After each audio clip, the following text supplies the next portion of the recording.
La plática del doctor Uscanga, 3 mitos acerca de la enfermedad celíaca en México. La primera es que somos mexicanos y que nuestros genes nos protegen. Ya nos mostró cómo genéticamente somos diferentes.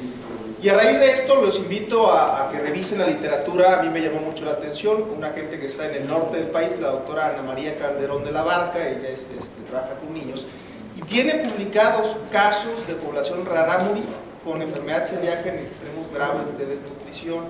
Creo que eso es importante y lo que muestra el doctor Cerda con el doctor Uscanga es que genéticamente somos diferentes. El segundo mito es que es muy difícil hacer el diagnóstico y que es muy costoso. Probablemente ese es un mito que depende del médico, trabajar con un buen laboratorio y hablar de que son pruebas necesarias y se necesitan estandarizar. Yo les puedo decir que cuando estábamos en nutrición no nos costaba trabajo.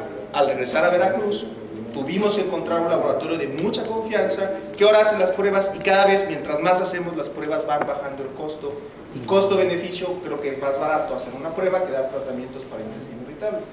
Y el tercer mito, que no lo menciona el doctor, pero creo que es algo que culturalmente nos ha costado trabajo, nos dicen que la dieta del mexicano nos protege porque comemos arroz, frijoles y maíz.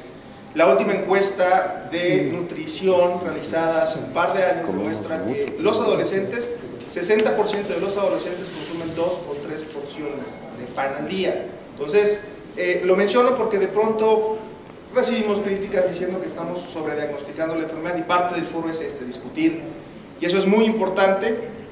Cuando oímos, y van a ver el caso, por ejemplo, de Oscar y de Verónica, donde nosotros no hacemos el diagnóstico ya lo hicieron ellos. Y nosotros tenemos que tener la certeza de confirmar o corroborar el diagnóstico, porque así como hay estos dos casos, hay muchos pacientes que llegan diciendo somos celíacos y no son. Y entonces o se enferman o los acabamos de enfermar. Entonces es una línea muy delgada que obviamente habrá que discutir. Solamente